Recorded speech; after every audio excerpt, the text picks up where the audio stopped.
Bismillahirrahmanirrahim. Assalamualaikum warahmatullahi wabarakatuh. Alhamdulillahirabbil alamin wassalatu wassalamu ala asyrafil anbiya'i wal mursalin sayyidina Muhammadin wa ala alihi wa sahbihi ajma'in, amma ba'du.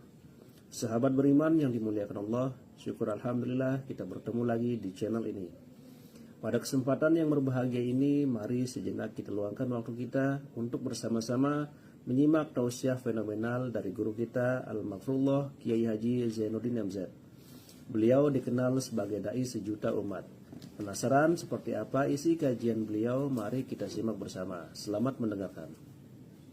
Assalamualaikum warahmatullahi wabarakatuh. Waalaikumsalam warahmatullahi wabarakatuh. Bapak-bapak, ibu-ibu, saudara-saudara kaum muslimin rahimakumullah. Setiap orang menginginkan kebahagiaan dan tidak seorang pun menginginkan kesengsaraan dalam kehidupan ini. Namun nyatanya tidak setiap orang yang ingin bahagia mengetahui jalan yang harus ditempuhnya untuk sampai kepada kebahagiaan itu. Maka pada kesempatan pertemuan kali ini saya ingin menyampaikan sebuah hadis dari junjungan kita baginda Nabi besar Muhammad sallallahu alaihi wasallam yang termuat dalam kitab Mukhtarul Ahadits An-Nabawiyah, di mana beliau bersabda, arba'un min sa'adatil mar'i. Ada 4 perkara yang merupakan tanda dari orang bahagia. Saya mau tanya, di antara saudara-saudara yang hadir di sini, apa ada yang kepengen jadi orang sengsara? Ya. Seluruhnya tentu ingin mendapatkan kebahagiaan. Maka menurut resep dari Nabi kita, tanda orang bahagia itu 4. Jadi kalau saudara ingin bahagia, harus mempunyai 4 perkara ini. Yang pertama, orang bahagia itu kata Nabi, darun wasi'un, punya rumah biar bagus asal gede. Enak ngaturnya daripada sudah punya rumah kecil adanya di pinggir kali, gubuk, kalau hujan bocor miring lagi, kiamat. Loh, kalau gitu Islam materialis dong. Hadis ini boleh diartikan dengan makna hakiki, arti yang sebenarnya. Boleh diartikan dengan makna majazi, arti kiasan. Kalau dia diartikan dengan arti kias, maka yang dimaksud darun wasi'un ay qalbun wasi'un. Rumah yang luas tidak lain daripada hati yang lapang. Karena di situ kunci kebahagiaan yang sebenarnya. Walaupun kita cuma tinggal di petak berukuran 2 kali 3 meter, kalau hati kita luas-luas rasanya rumah itu. Tapi biar rumah kita halamannya saja puluhan ribu hektar, ada kolam renangnya, kamar tidurnya tidak lagi terhitung. Kalau hati yang menempati rumah itu sempit, maka akan terasa sempit jugalah rumah itu. Tempat bergantungnya tidak lain adalah hati. Marilah kita mencoba melihat berbagai pandangan orang tentang bahagia ini. Ada orang menyangka bahwa bahagia itu kalau dia mendapatkan harta yang sebanyak-banyaknya. Siapa yang banyak harta, dialah raja. Apa yang dia mau, seluruhnya bisa dibeli. Keamanannya, dia bisa menyewa petugas. Seluruh fasilitas untuk menyenangkan kehidupannya bisa dibeli. Pendeknya, hartalah segala-galanya dalam kehidupan. Sampai ada pepatah mengatakan, innad darahima fil amakini kulliha taksur rijala mahabatan wa jalala. Sesungguhnya harta, dinar, dirham, uang, di mana-mana selalu bikin hebat orang yang memilikinya. Coba lihat, orang yang punya duit sama yang enggak punya duit, jangan gaya hidupnya, gaya jalannya aja lain. Wahia lisanun liman arada fasahatan, wahia silahun liman arada qitala. Uang adalah senjata yang paling ampuh bagi orang yang mau pergi perang, dan lidah yang paling fasih bagi orang yang mau bicara. Kalau bicara dengan lidah macet, cobalah bicara dengan harta, lancar. Sampai ada pepatah demikian, segalanya bisa diatur dengan harta. Maka di kalangan orang yang berpandangan semacam itu, seluruh kegiatan hidupnya hanya terfokus kepada bagaimana mengumpulkan harta yang sebanyak-banyaknya. Tidak peduli halal haram, tidak kenal sore pagi siang dan malam, tidak sempat sujud, jauh dari agama, jauh dari kehidupan yang bersifat ruhaniyah, jauh dari Allah dan sebagainya. Sampai dalam Al-Quran dikelompokkan dalam kelompok yang dinamakan lumazah. Allazi jama'a malahu wa 'addadah yahsabu anna malahu akhladah. Mereka mengumpul-ngumpulkan harta sebanyak-banyaknya dan menyangka bahwa harta yang banyak itu dapat mengekalkan hidupnya, mengekalkan kekayaannya, mengekalkan kebahagiaannya. Saudara hadirin yang berbahagia, kalau pandangan hidup ini benar, artinya kalau harta memang merupakan satu-satunya hal yang dapat membuat orang bahagia, tentu di rumah mewah tidak akan pernah ada tangis derita. Tentu di satu tempat di mana fasilitas hidup serba menunjang tidak ada yang namanya penderitaan. Tapi suka dan duka, sedih dan gembira, senyum dan tawa adalah milik setiap orang, baik dia punya harta maupun dia tidak punya harta. Nyatalah bahwa harta semata-mata bukan merupakan jaminan bahwa orang akan bahagia. Walaupun tanpa harta orang sulit untuk bahagia. Saya mau cerita, ada orang super kaya. Namanya Aristotle Onesimus, Raja Tanker Yunani. Dia punya kapal tanker saja konon sampai 11 banyaknya. Punya perusahaan penerbangan yang disebut Olympic Airlines. Punya hotel di berbagai kota besar di dunia ini, sejak dari New York, London, Paris, Rome dan sebagainya. Bahkan punya pulau yang dia namakan Pulau Scorpio. Ini kan namanya sudah kaya nggak tanggung-tanggung, punya pulau. Nah, dia punya 2 orang anak, yang satu laki-laki namanya Alexander, yang satu perempuan namanya Maria Onesimus. Seluruh harapannya tertumpah kepada anak lakinya Alexander ini, yang akan meneruskan usahanya, meneruskan kekayaannya, meneruskan dinastinya. Apa yang terjadi? Ternyata anak yang dia harapkan yang bernama Alexander ini mati muda dalam kecelakaan pada waktu dia olahraga. Apa olahraganya? Namanya olahraga anak orang kaya, golongan jet set. Olahraganya olahraga pesawat terbang. Jatuh. Ya nggak kapungut, habis mati. Tinggal satu anak perempuannya, Maria Onesimus.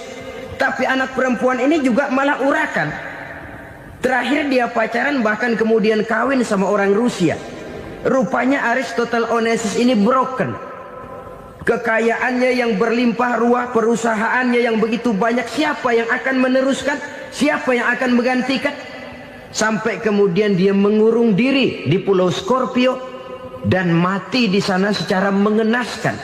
Seorang multi jutawan, seorang yang super kaya, mati menyendiri di pulau sepi. Ibarat kata pepatah, anak ayam mati di lumbung. Bukan kekurangan makanan, keurugan makanan. Begitu kehidupan Aristotle Onesimus. Dan banyak orang-orang yang sudah demikian kaya sampai dibingungkan oleh kekayaannya sendiri. Telusurilah kehidupan David Rockefeller misalnya, Henry Ford misalnya, Adnan Khashoggi misalnya. Multi jutawan yang kadang-kadang dibuat keder oleh kekayaannya sendiri. Pantas ketika Imam Ali ditawarkan orang, "Ya Ali, kalau kepadamu disuruh pilih ilmu atau harta, kau pilih mana?" ya jelas pilih ilmu dong. Kenapa? Pertama, ilmu kalau kita berikan kepada orang lain tambah. Tapi harta kalau kita berikan kepada orang lain kurang. Saudara punya uang 10.000, dibagi orang 5.000, jelas uang saudara berkurang. Tapi saudara punya ilmu diberikan kepada orang lain bisa, saudara pun makin mantap. Tidak lantas jadi bodoh karena ngajarin orang. Saudara bisa Fatihah lalu mengajarkan orang Fatihah. Orang bisa, saudara pun makin hafal. Tidak lantas setelah diajarin orang ilmunya hilang. Begitu datang dia minta orang, tolong ajarin saya Fatihah, udah habis, nggak ada.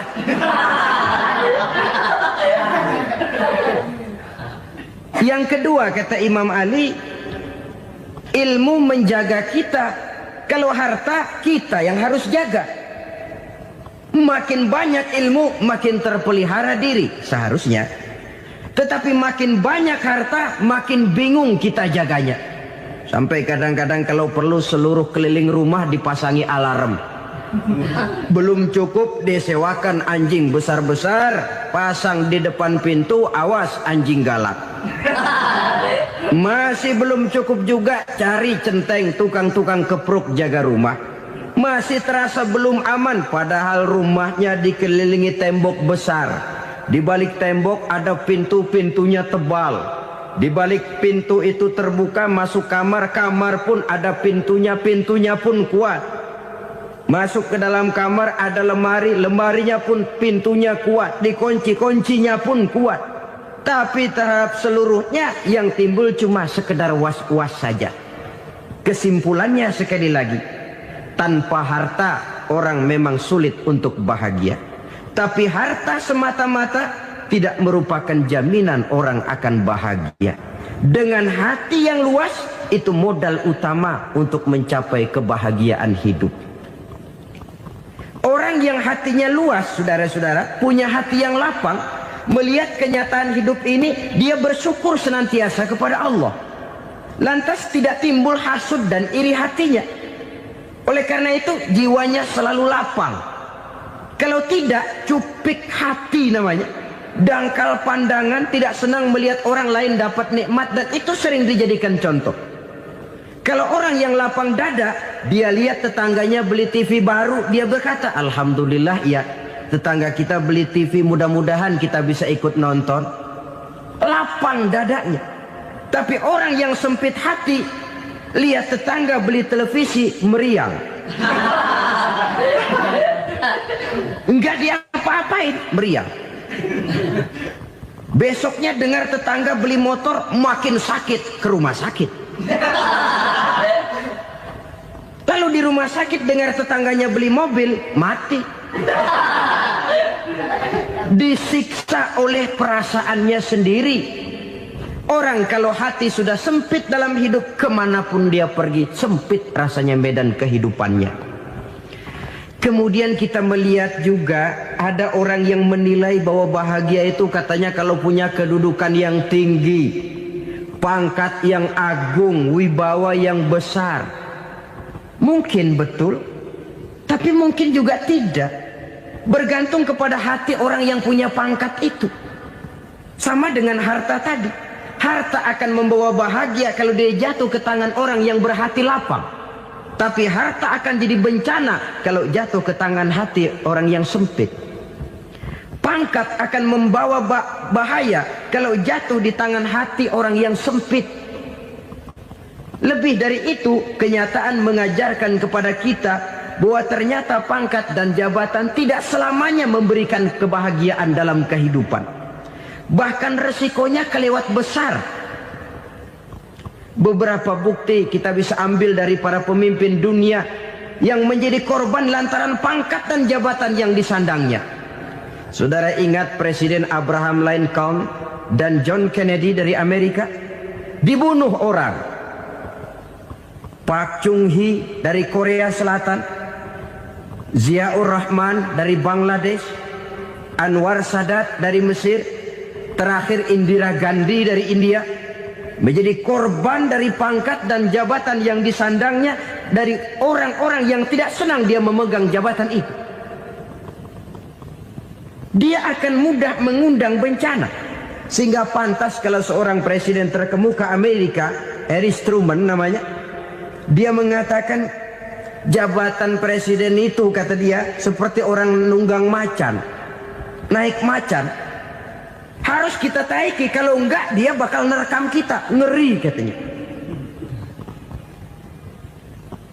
Adapun orang yang hatinya lapang, kalau dia menerima pangkat dan jabatan, dianggapnya itu satu kesempatan untuk berbuat baik. Tapi orang yang berhati sempit, menerima pangkat dan jabatan, bukan kadang-kadang menerima, malah berusaha setengah mati mencapai dengan segala cara. Kalau perlu jilat atas, jilat atas. Jadi golongan sumuhun dawuh. Jadi kelompok kulon nuwun, yes sir, yang kerjanya cuma oke bos. Kalau perlu jilat atas, jilat atas. Kalau perlu injak yang bawah, injak yang bawah. Perlu sikut kiri kanan, sikut kiri kanan. Yang penting pangkat dapat, jabatan dapat. Orang yang semacam ini, kalau sudah mempunyai pangkat dan jabatan, biasanya dia tidak menganggap itu sebagai amanah, tidak menganggap sebagai kesempatan berbuat baik, tapi malah kesempatan untuk memperturutkan hawa nafsunya yang dilatar belakangi oleh kesempitan hatinya tadi. Apalagi kalau orang memperoleh pangkat karena banyak mengeluarkan uang, seakan-akan pangkat dan jabatan itu sekarang macam proyek, pakai tender. Siapa yang berani bayar segini naik, nggak berani minggir. Padahal logikanya, kalau orang mencapai satu jabatan karena banyak mengeluarkan uang, hampir bisa dipastikan bahwa setelah jabatan itu dia pegang, langkah pertama yang akan dilakukannya ialah berusaha bagaimana uang yang dia keluarkan supaya kembali. Ya paling kurang pulang modal dulu dong. Soal mikirin rakyat soal nanti, tapi ini modal harus pulang. Itu celakanya kalau orang memperoleh pangkat dan jabatan cuma karena banyak mengeluarkan uang. Jarang orang yang mempunyai keyakinan dan pandangan bahwa pangkat dan jabatan merupakan amanah. Jadi sekali lagi, pangkat dan jabatan mungkin saja membawa kebahagiaan kalau jatuh ke tangan orang yang berhati lapang. Tapi bisa jadi bencana kalau dia jatuh ke tangan orang yang mempunyai hati yang sempit. Dan lagi-lagi stresnya hati yang lapang. Lalu sebagian orang, saudara, ada yang berpandangan katanya bahagia itu kalau jadi orang terkenal, mempunyai popularitas, menjadi idola di kalangan remaja, di kalangan orang tua, di segala lapisan masyarakat. Padahal makin populer orang, makin terikat dia. Ya kalau macam kita ini kan nggak punya nama, nggak populer, tengah malam buta mau nongkrong di warung Tegal aman. Tapi pangkat, jabatan, kedudukan, popularitas menyebabkan kita diikat dengan berbagai macam peraturan. Cuma mandi sama ke WC saja yang nggak dikawal.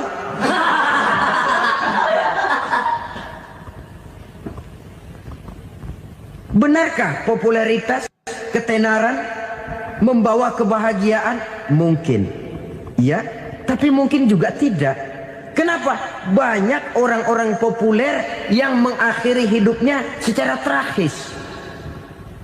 Kita ambil beberapa nama. Di Amerika tahun 60-an ada bintang seksi paling terkenal yang dijuluki sex bomb. Bom seksi. Sampai sekarang jadi legenda, namanya Marilyn Monroe. Singkatan dobelnya itu inisialnya MM, Marilyn Monroe. Terkenal top sampai dia mati tahun 62, namanya sekarang masih saja dibicarakan orang. Kenapa dia bunuh diri? Tidak punya hartakah dia? Banyak. Kurang populerkah dia? Seluruh dunia mengenalnya. Sejak rakyat kecil sampai pejabat tinggi dia punya hubungan. Kenapa? Jenuh Dia terlahir dalam keadaan yatim. Setelah itu tidak lama dia berangkat remaja, ibunya meninggal. Pindah dari wanita asuh ke wanita asuh sampai 12 orang ibu angkatnya. Dan kekecewaan yang paling parah, setiap laki-laki yang dekat dengannya hanya seperti kapal berlabuh. Datang dan pergi silih berganti. Padahal dia merindukan seseorang yang bisa melindungi hidupnya. Dia rindukan itu dan dia tidak pernah menemukan.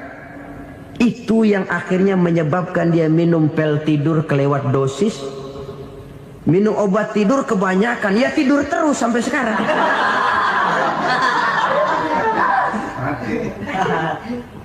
Dia mengakui, saya telah memiliki ketenaran, tapi saya tidak pernah hidup dalam ketenaran itu.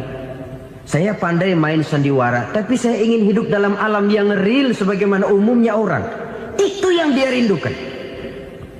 Menyusul jejak yang namanya Marilyn Monroe ini, Billie Holiday, saudara kenal tentu. Di rumah sakit dirawat. Dia juga minum obat overdosis, mati lagi. Jimi Hendrix minum obat tidur overdosis kelewat batas, mati lagi. Lalu yang menghanyutkan diri di danau, Janis Joplin dan Brian Jones. Ini orang-orang populer, orang-orang terkemuka yang mengakhiri hidup secara tragis, bukan karena tidak terkenal, mungkin karena sudah saking terkenalnya. Contoh paling belakangan, Bruce Lee. Wah, ini tukang-tukang kepruk tentu kenal siapa dia. Sampai sekarang pun tabir kematiannya masih merupakan misteri. Dan yang masih hidup juga menunjukkan gejala yang aneh. Michael Jackson, rumahnya di Beverly Hills itu dijaga sedemikian rupa, dan dia selalu curiga kepada setiap makanan harus steril, bersih dari segala macam kimia. Kemana dia pergi, itu tukang-tukang kepruk sudah selalu menjaga dan mengawal, dan dia seakan takut menunjukkan mukanya yang asli. Hingga kalau tampil ke tengah di luar show, dia kadang memakai pakaian yang tidak menunjukkan dia yang sebenarnya. Takut dikenali orang. Ternyata popularitas sering jadi momok yang meracuni kehidupan manusia. Oleh karena itu, benarlah junjungan kita pada saat beliau mengajarkan orang akan bahagia kalau dia mempunyai hati yang lapang. Nah, sekarang masalahnya untuk mendapatkan hati yang lapang, caranya bagaimana? Kita kembali kepada konsep Quran. Allah mengajarkan, ala inna bi dzikrillahi tatmainnul qulub. Ketahuilah bahwa dengan banyak mengingat Allah, hati akan tenang, jiwa akan lapang. Dengan kata lain, dekat dengan agama, merasakan kehadiran Allah dekat dalam hidup. Itu muara pertama untuk mencapai hati yang lapang. Ala inna bi dzikrillahi tatmainnul qulub. Jangan macam orang sekarang ingin mendapatkan ketenangan lalu tapak di puncak gunung, di gua-gua, di tempat sepi. Iyalah kalau nggak ada ular. Kalau tergigit ular berbisa, ketenangan belum, mati jelas itu. Islam positif untuk mendapatkan ketenangan. Ala inna bi dzikrillahi tatmainnul qulubi. Bahwa ketahuilah bahwa dengan banyak mengingat Allah, hati akan tenang, jiwa akan lapang, nuansa pikiran akan luas. Karena yang namanya bahagia ada dimanapun manusia berada. Di kampung ada bahagia, di kota ada bahagia, di ngarai, di lembah, di gunung, di hutan, di lautan, di angkasa luar, dimanapun bahagia itu ada kalau kita bermodalkan hati yang lapang ini. Dan hati akan lapang kalau kita dekat dengan agama. Dekat dengan harta buat sementara hati mungkin tenang, tapi ketenangan yang relatif dan temporer. Apalagi orang tiap kali tambah harta, tiap kali tambah rencana. Itu wajar. Mungkin sebelumnya saudara berpikir, kalau punya duit 5.000 enak nih. Begitu punya duit 5.000, aduh sayang kalau 10.000 aja. Tiap kali tambah harta, tiap kali lain rencana. Makin banyak rencana, makin menjauhkan kita dari yang namanya ketenangan. Padahal ketenangan merupakan unsur utama untuk mencapai bahagia. Dan ketenangan itu bermuara dalam hati manusia. Tengoklah kehidupan ini. Orang yang banyak harta dengan orang miskin, berbedakah rasa sakit yang mereka tanggungkan? Rasanya tidak. Walaupun si kaya tidur di kasur empuk berselimutkan sutra mahal, sementara si miskin meringkuk di balai bambu yang keras dan kasar. Apabila maut datang, dia juga tidak pernah pilih bulu. Maut datang menjemput si kaya di singgasana keemasannya, dikelilingi oleh para pengasuh, dayang dan idang serta para pengawal. Dan maut pun datang menjemput si miskin papa, sehingga ia tergelepar di tepian jalan. Kedua-duanya bernama mati. Kalau nyata bahwa sakit yang ditanggung si kaya tidak beda dengan sakit yang ditanggung si miskin, bukan harta semata yang membuat orang bahagia. Hati yang tenang, jiwa yang lapang penuh kedamaian, karena banyak berzikir dan mengingat Allah, itu merupakan modal utama untuk mencapai sesuatu yang bernama bahagia.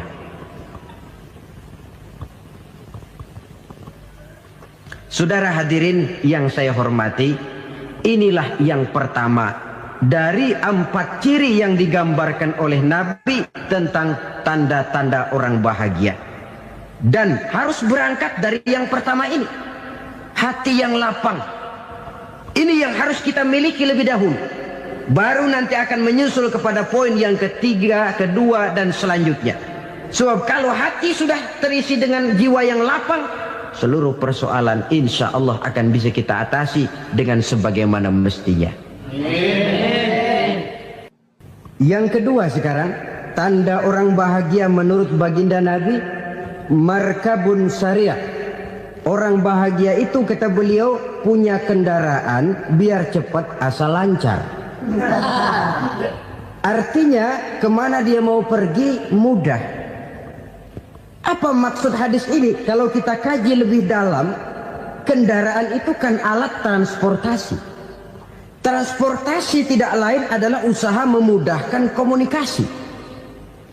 Pindah dari situ kepada teori bahwa manusia adalah zon politiker, makhluk bermasyarakat yang tidak bisa memenuhi kebutuhan hidupnya secara sendirian. Kita memerlukan keberadaan orang lain dalam kehidupan ini. Untuk memakai baju saja kita sudah perlukan petani yang tanam kapas, pabrik yang memintal kapas jadi benang, pabrik yang menenun benang jadi kain, sampai kepada mesin jahit, sampai kepada tukang jahit. Itu cuma untuk memakai pakaian saja. Tidak seorang pun di antara kita yang sanggup memenuhi kebutuhan hidupnya secara sendiri. Kita perlu orang lain. Maka kebebasan dalam arti mutlak, kebebasan tanpa batas, itu tidak mungkin ada dalam kehidupan. Karena kita mengadakan yang disebut interaksi sosial. Setiap kegiatan kita tentu melibatkan orang lain. Menurut kita barangkali kita bebas jalan di jalan raya semaunya, tapi orang lain berkendaraan pun merasa bahwa ini ada juga jalan haknya, dan begitu selanjutnya. Oleh karena itu, maksud dari kendaraan yang cepat ini adalah khulato'uhu ma'as solihin. Lingkungan pergaulannya terdiri dari orang-orang soleh. Pergaulannya luas. Kemana dia pergi ada temannya. Kesulitannya ada tempat dia cerita. Dan kesulitan kalau sudah diceritakan kepada orang lain, taruh kata orang itu tidak bisa menolong, namun menceritakannya kepada orang yang kita percayai, kan paling kurang sudah mengurangi beban jiwa, mengurangi tanggungan batin, merasa masih ada tempat kita cerita. Maka lebih baik orang awam yang mau bergaul ketimbang orang setengah alim tapi ngunci pintu. sebab nantinya akan timbul sikap picik, cupik pandangan dan tidak luas menghadapi kenyataan dalam kehidupan ini. Namun yang harus kita garis bawahi, pergaulan memang mesti luas. Namun jangan sekali-kali lupa bahwa pergaulan sangat besar pengaruhnya dalam ikut membentuk kepribadian manusia. Sehari-hari bisa kita bilang, kalau kita dekat sama tukang minyak wangi, sekalipun nggak dibagi minyaknya, baunya tentu dapat. Betul? Tapi dekat sama tukang elas, walaupun nggak kena apinya, asapnya mesti kena. Kalau Syauqi mengatakan lebih jelas lagi, man asyaral asrafa asa musyarrafan wa muasyiral anzali ghairu musyarrafin. Awalam taral jildal hakira muqabbalan bisagri lamma sara jildal mushaf. Siapa yang bergaul dengan orang mulia, dia bakal ikut menjadi mulia. Tapi siapa yang berteman dengan orang hina, dia tidak bakal ikut menjadi mulia. Tidakkah kau lihat, kata Syauqi, kulit kambing yang hina pun dicium orang ketika menjadi kantong Quran. Kulit kambing hina, kalau dia sendirian gak ada yang mau cium. Tapi begitu dia bergaul dengan Quran, menjadi kantong Quran, dipakein minyak wangi, ditaruh di tempat yang tinggi, mau diambil dicium dulu, dibawa dengan penuh hormat dan hati-hati. Kulit kambing yang hina lantaran berteman dengan Quran, numpang mujur. Tapi coba lihat kalau kulit kambing berteman dengan kayu, jadi beduk, habis. Zohor dikemplang, asar dipukul. Itu pun sedikit saja, cuma salah milih teman. Yang temannya Quran dihormati orang, yang temannya kayu lantaran jadi beduk, gelap-gelap subuh orang udah kemplangin.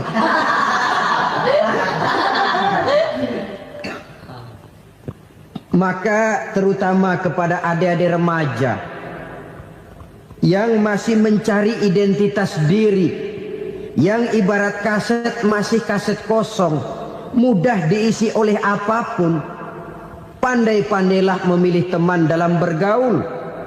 Karena banyak orang yang tadinya baik-baik, ketika terseret dalam pergaulan dengan orang yang tidak baik, kebaikannya menjadi lentur dan luntur.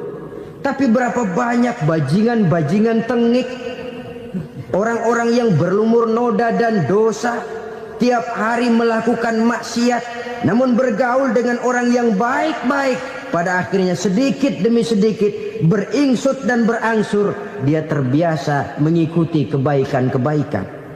Saya tekankan ini kepada remaja karena mereka masih mencari identitas diri. Apa yang mereka lihat mereka mau, apa yang mereka dengar mereka ingin tahu. Coba lihat kehidupan remaja. Pulang nonton film Rambo, pengen jadi Rambo, gagah, maunya belekai melulu. Pulang nonton film Superman, pengen bisa terbang. Pulang nonton India, nyanyi melulu.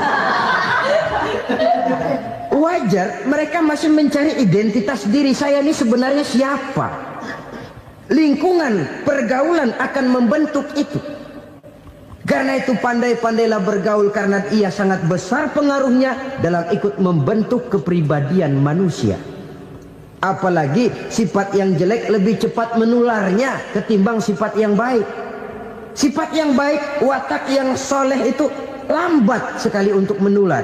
Tapi yang tidak baik, kan prosesnya mah kalau remaja biasanya mula-mula dengar. Karena dengar lalu pengen tahu. Karena pengen tahu lalu ngeliatin. Begitu ngeliatin kan pengen nyobain. Setelah nyobain ketagihan. Nah ini prosesnya. Yang namanya ganja, morfin, narkotik, awalnya kan begitu.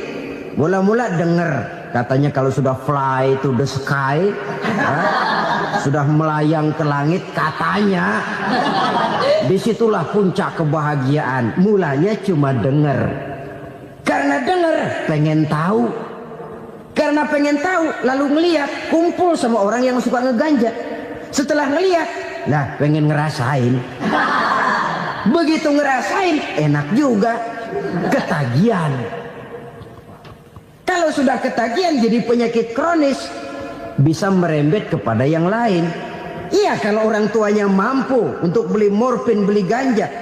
Kalau tidak kan pikirannya ngayap. Jemuran siapa ya gue sahabat. Timbullah perbuatan-perbuatan negatif yang bermula dari salah pergaulan.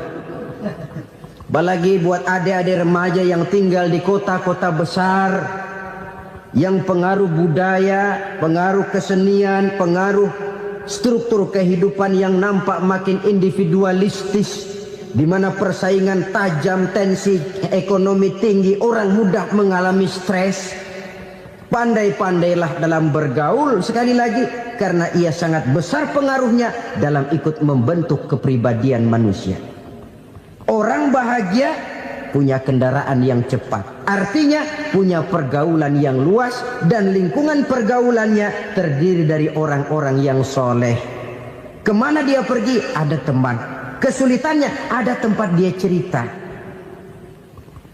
Tapi kalau sudah menyendiri, hidup sendiri, kesulitan dipikiri sendiri, bisa mati belum waktunya. Tidak ada tempat berbagi rasa, tidak ada tempat bercerita, tidak ada tempat mengurangi beban dalam kehidupan. Pantas betul kalau Islam sangat menggalakkan dan menganjurkan orang kalau sudah sampai waktunya itu untuk melangsungkan nikah. Kata Nabi, ya ma'syaras syabab man istata'a minkumul ba'at falyatazawwaj. Hai para pemuda, kalau sudah mampu memberi nafkah, kawinlah, nikahlah kamu. Kenapa? Sudah ada teman hidup, tempat berbagi rasa.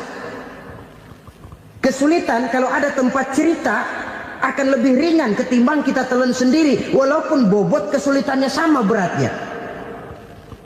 Saudara-saudara kaum muslimin rahimakumullah, inilah ciri yang kedua, punya kendaraan biar cepat asal lancar.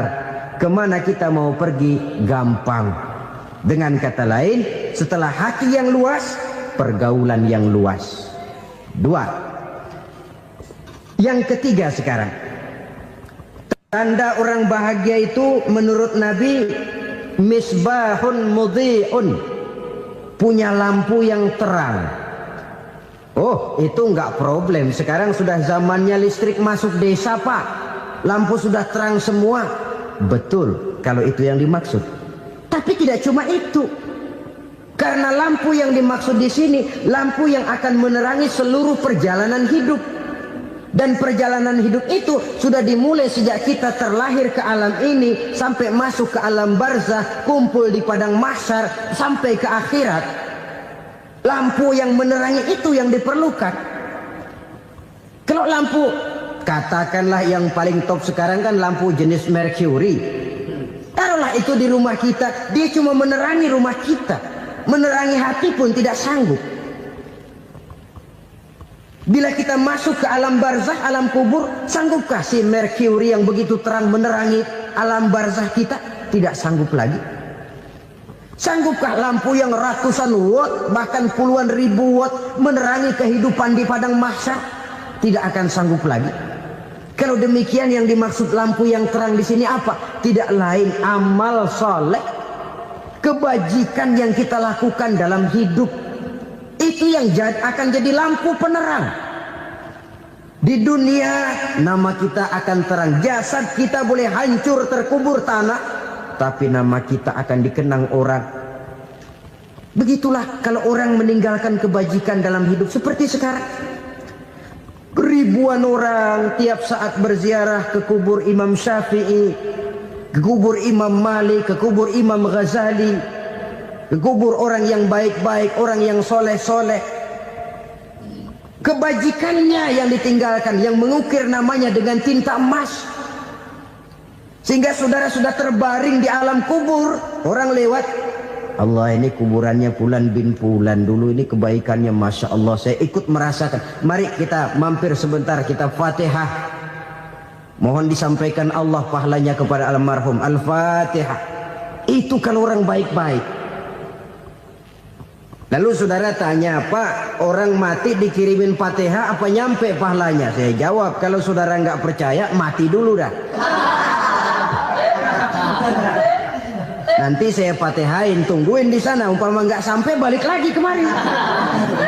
Sekarang ini kan maunya otak-otakan saja. Kalau nggak masuk otak nggak percaya. Padahal alam gaib itu nggak bisa diotak-otakin. Sama saja dengan saudara pernah dengar cerita kapal tanpa emas tenggelam kan? Pernah nggak? Di mana? Ya, di laut Masalembo. Begitu ketampo emas tenggelam, ratusan penumpang itu terjun ke laut, dipermainkan gelombang, berjuang menghadapi maut itu. Orang lagi timbul tenggelam di lautan, dihantam ombak, kita tengokin pakai helikopter. Pak, lagi timbul tenggelam ya? Iya, tolongin. Jangan khawatir Pak nih, saya kirim intan Pak, harganya 10 juta. Kira-kira orang yang timbul tenggelam di laut seneng nggak? Tidak. Kan mahal toh intan 10 juta. Kenapa dia nggak senang? Karena intan 10 juta dalam kondisi seperti itu tidak sanggup menyelamatkan dia. Dia akan girang kalau dikirimin ban mobil bekas, dikirimin papan terentang atau bambu. Intan yang 10 juta dia nggak girang. Ban mobil bekas yang 1000 perak, tuh pegang, itu yang dia girang betul. Inilah sebabnya Nabi berkata, mal mayyitu fi qabrihi illa kal ghariqil mutaghawwis. Orang yang meninggal di alam kuburnya seperti orang timbul tenggelam di lautan. Yantaziru da'watan min ahli, menunggu doa dari keluarganya yang masih hidup. Duh, bapak saya sudah meninggal, saya sayang benar sama dia. Kirimin kulkas ke kuburannya Itu sama saja dengan tadi orang tenggelam di lautan dikirimi intan yang harganya 10 juta, tidak sampai. Begitulah kalau kebajikan yang kita tinggalkan dalam hidup, sudah mati pun kubur kita masih diziarahi orang. Tapi kalau jahat yang kita tinggalkan, boro-boro lah orang mau doa lewat dekat kuburan kita juga serem. Tuh bajingan no, dulu mati dipendem di situ tuh. Jangan lewat situ, ntar kesurupan, jangan. Lewat saja orang ngeri. Konon lagi membacakan Fatihah dan mengirimkan doa. Hidup pada hakikatnya adalah kesempatan untuk berbuat baik. Maka sekali kesempatan itu diberikan, manfaatkan dengan sebaiknya. Sebab kesempatan kedua tidak akan pernah ada. Kesempatan berbuat baik di sini, di akhirat sudah pembalasan namanya. Sekali kesempatan itu dicabut, dia tidak akan pernah dikembalikan lagi. Kata Iqbal, hidup tidak mundur ke belakang, Bung. Berhenti diinjak orang, mundur hancur. Tidak ada kata mundur dalam hidup ini. Berhenti diinjak orang, mundur kecebur. Tidak ada kata lain, harus maju dalam kehidupan. Dalam artian yang positif, hidup adalah kesempatan untuk mengumpulkan kebajikan yang sebanyak-banyaknya. Di situ nilai daripada manusia. Sekarang ini memang nggak kelihatan kok, orang yang banyak pahala sama yang banyak dosa nggak kelihatan kok. Barangkali kalau habis bikin dosa palanya pada benjol, mungkin orang takut sama dosa. Tapi sekarang sama saja, orang yang banyak dosa dengan yang nggak banyak dosa jalan bareng dari belakang, sama, nggak kelihatan beda.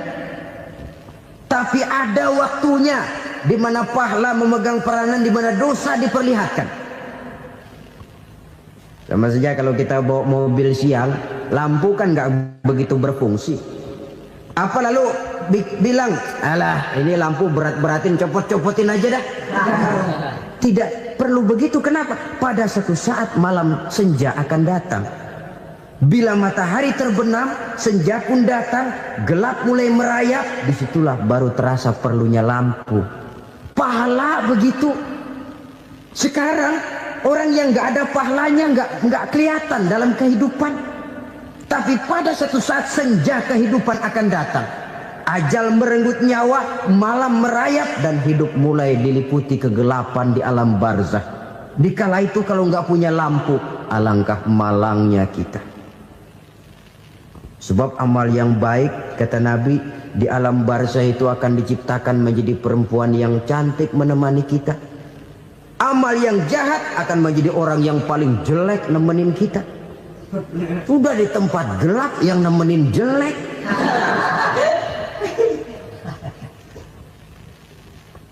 Kaum muslimin rahimakumullah. Kalau demikian masalahnya, tergantunglah kita pandai memanfaatkan waktu. Al-waktu kasaif, waktu itu cepat sekali. Yang namanya waktu itu tahu-tahu udah tahun 87, tahu-tahu udah begitu, tahu-tahu yang kemarin anak-anak sekarang udah pada punya anak. Tahu-tahu saja itu. Begitu cepat waktu berlalu. Kalau tidaklah pandai kita memanfaatkannya, akan rugi kita. Nabi bersabda, "Man kana yaumuhu khairun min amsihi fahuwa rabih." Barang siapa yang hari ini lebih baik daripada hari kemarin, itu orang untung. Hari ini lebih baik daripada kemarin. Bulan ini lebih baik dari bulan kemarin. Tahun ini lebih baik dari tahun kemarin. Itu orang yang beruntung. Masya Allah, sangat luar biasa kajian yang sudah disampaikan oleh guru kita Al-Mahfullah Kiai Haji Zainuddin MZ. Sahabat beriman yang dimuliakan Allah, tetaplah di channel ini karena kajian ini belum selesai dan masih banyak lagi hal-hal menarik yang akan disampaikan beliau. Tetaplah di channel ini dan mari kita lanjutkan kembali. Selamat mendengarkan. Tahun kemarin sembahyangnya maghrib doang, sekarang udah tambah isya. Tahun kemarin cuman Idul Fitri aja ngancem bener, sekarang udah tambah Jumat, lalu tambah lagi maghrib, tambah lagi isya, dan selanjutnya. Hari ini lebih baik daripada kemarin, itu orang yang beruntung. Wa man kana yaumuhu mithlu amsihi fahuwa khasir. Lalu barang siapa yang hari ini sama saja dengan hari kemarin, itu orang rugi. Hari ini sama dengan kemarin, rugi itu. Bulan ini begitu, bulan kemarin begitu, tahun ini begitu, tahun lalu juga begitu. Rugi itu orang. Rugi apa? Rugi umur. Umur tambah, amalan gak pernah tambah. Dan saya pikir lebih merupakan azab ketimbang nikmat kalau orang dikasih panjang umur cuma untuk numpuk dosa. Mending mana? Panjang umur banyak dosa sama pendek umur dikit dosa. Mending mana? Mending mana? Ya, paling mending tentu panjang umur banyak pahala. Tapi kalau tidak, sekali lagi, lebih merupakan azab ketimbang nikmat kalau orang diberikan panjang umur tapi cuma untuk sekedar menumpuk dosa. Kehilangan kesadaran bahwa dunia bukan terminal akhir dari satu perjalanan. Dia cuma halte di mana kita berhenti sebentar untuk menuju kepada terminal yang hakiki. Saudara-saudara kaum muslimin rahimakumullah, inilah lampu yang akan menerangi kehidupan. Amal yang kita lakukan di dalam kehidupan. Jadi yang dimaksud dengan lampu yang terang, kebajikan yang kita kerjakan dalam hidup. Nah, setiap orang di awal tadi saya bilang ingin bahagia. Bahagia itu kan hakikatnya kumpulan senang dan selamat. Senang, selamat. Apa bedanya? Senang tapi tidak selamat, nggak bahagia. Selamat tapi nggak senang, nggak bahagia orang. Contoh, kalau orang korupsi, duitnya banyak, senang dia, tapi keselamatannya.